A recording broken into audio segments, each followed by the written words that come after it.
शेतकरी धमाल यूट्यूब चॅनलमध्ये सगळ्यांचं स्वागत आहे। मी आलेलो आहे घेऊन शेतकरी धमालमध्ये सर्व शेतकऱ्यांची व्यथा। बघा आमच्या खेळत गावामध्ये एवढा पूर आलेला आहे नदी नाल्याला आणि एवढं पिकाचं नुकसान झालेलं आहे ना। हे बघा सोयाबीन तुम्ही बघू शकता। ह्या शेतकऱ्याची जवळजवळ 2 ते 3 एकर सोयाबीन होती अशी। बघा हे पाणी बघू शकता तुम्ही, त्या पाण्यामध्ये 2-3 ठिकाणी त्यांची जमीन आहे।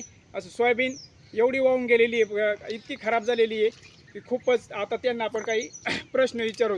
ब्रह्मदेव गर्जे तुमचं म्हणजे हे किती दिवसापासून पाऊस चालू आहे तुमच्या शेतामध्ये? आणि हे बघा पाठीमाग 15 तारखेला अतिवृष्टीमुळे ना पूर्ण नदी नालेला आहे ना पूर्ण पूर आलता।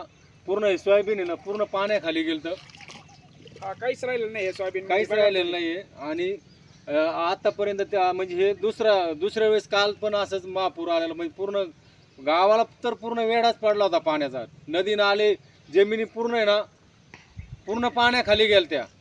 तर याच्या आता हे किती जवळजवळ 10-12 दिवस झाले, तर अजून कोणी तलाठी ग्रामसेवक आमदार खासदार इथे ना कोणी अजून आलेलं नाहीये।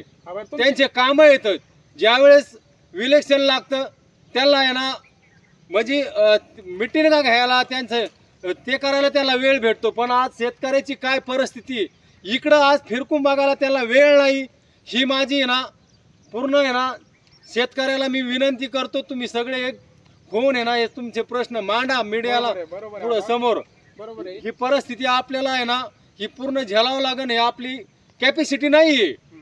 शेतकऱ्याचं आहे ना अक्षरशः आहे ना बी घेण्याची सुद्धा ऐपत नसती। बघा आता हे शेंगाला काही सुद्धा राहिलेलं नाही। कोणी कर्ज काढलेलं, कोणी बँकेचं कर्ज काढलंय, कोणी काय केलं बघा। एवढाच प्रश्न नाही, शेतकऱ्याच्या चाऱ्याचा पण प्रश्न आहे। उगून निघलेलं आहे सोयाबीन।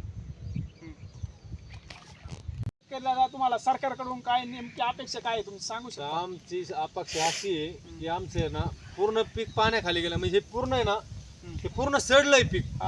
पाणी लागून आता जवळजवळ आहे ना हे पेरल्यापासून आहे ना पूर्ण पाऊस तर आहे आणि सारखाच पाऊस आहे। आता जवळजवळ हे तर 2 महापूर तर भयंकर होते। तुम्हाला काय मदत आहे म्हणजे मदत करायला? आता आम्हाला मदत अशी आता आम्हाला हेक्टरी कमीत कमी 50,000 रुपये म्हणजे 1 एकरला कमीत कमी 20 ते 25,000 रुपये हो सरकारने तुम्हाला द्यायला पाहिजे सर्व शेतकऱ्यांना। एवढं नुकसान झालेलं आहे तरी सुद्धा शेतकऱ्याचं हे नुकसान भरपाई कारण हे पूर्ण भेटत नाही। एवढ्या पुरतच नाही, पूर्ण आष्टी तालुक्यात आजूबाजूला म्हणजे खिळद असेल, पाटण असेल, लिंबुडी असेल, इकडे सांगवी असेल, दामणगाव असेल, हे पूर्ण आहे ना पूर्ण या गावाला पूर्ण पाणी म्हणजे इतका भयंकर पाऊस झाला ढगफुटीचं मुळे आहे ना पूर्ण नुकसान झालेली आहे। पण याच्याकडे कोणाचंही लक्ष नाहीये। बरोबर आहे, बरोबर। मीडियावाले फक्त काय करतात तेवढ्या पुरतं राजकीय व्यक्तीचं जेवले खाल्ले कुठं बसले उठले गेले आले हेच व्हिडिओ काढतात। मीडियावाल्याला हे दिसत नाही का शेतकऱ्याचं नुकसान झालेलं?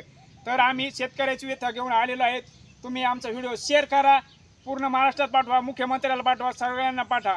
हीच आमची एवढा हा व्हिडिओ व्हायरल करा आणि मुख्यमंत्र्यापर्यंत पाठवण्याचे प्रयत्न करा, कारण हा व्हिडिओ म्हणजे काय ते काय एका शेतकऱ्याची व्यथा नाही, सगळ्या शेतकऱ्याची अशी व्यथा झालेली आहे। एका शेतकरी शेतात जाण्यास सुद्धा इच्छा सुद्धा नाही वावरात जाण्याची। आणि बरं हा विषय एवढाच नाही, चाऱ्याचा पण हा तर मोठाच विषय झालेला आहे सध्या। जनावर